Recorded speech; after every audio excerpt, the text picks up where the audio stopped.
با دستای فقیر، با چشمای محروم، با پاهای خسته.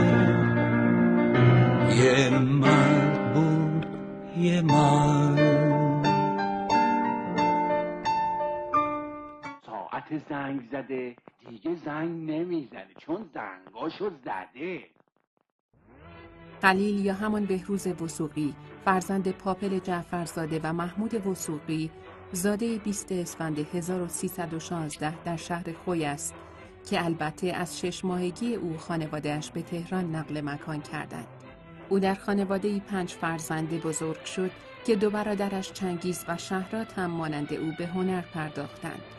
وثوقی قبل از بازیگری در سینما کارمند اداره دارایی بود و اولین جرقه‌های بازیگری در او زمانی زده شد که فیلمی در سینما دیده بود و سعی می‌کرد بازی بازیگر آن فیلم را تقلید کند.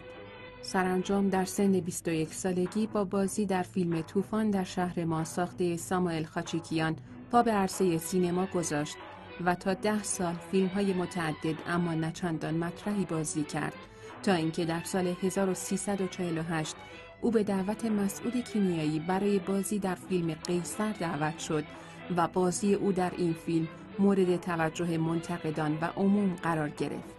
او در طول دوران کاریش با کارگردان‌های مطرحی همچون علی حاتمی، ناصر تقوایی، مسعود کیمیایی، امیر نادری، بهمن قبادی و شاپور غریب کار کرد و همچنین در فیلم کاروان‌ها اثر ژان نگولسکو، محصولی مشترک از ایران و ایالات متحده، او هم بازی آنتونی کوین شد.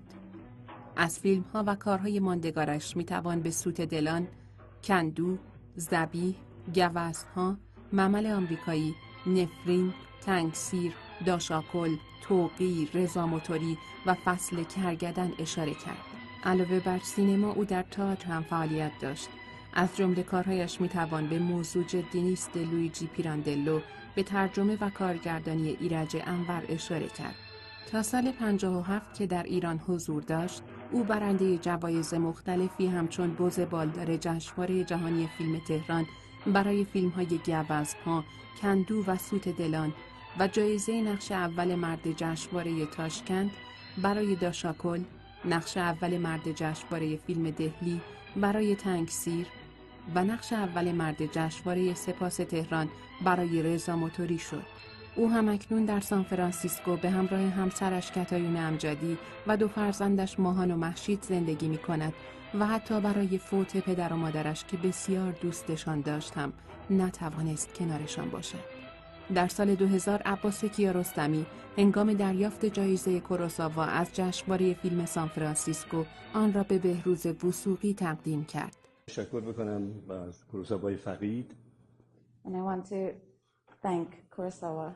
و اجازه بخوام از پیتر و از کوروساوا که این جایزه رو تقدیم بکنم به بهروز وثوقی بازیگر. امیدوارم که یه روزی جایزه‌های عباس کیارستمی هم در فستیوال‌ها به سایر هنرمندان داده بشه. همچنین در سال 2006 از طرف همین جشنواره جایزه 1 عمر دستاورد هنری به او اهدا شد و 6 سال بعد جشنواره فیلم توکیو نیز جایزه 1 عمر فعالیت هنری خود را به او اختصاص داد.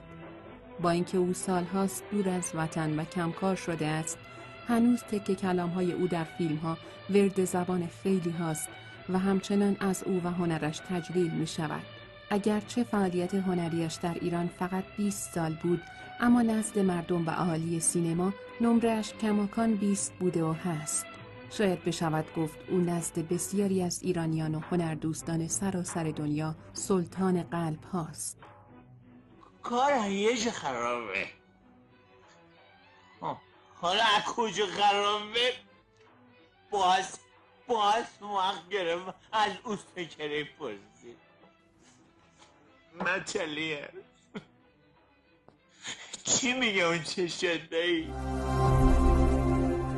رسانه اینستاگرامی سکانس فان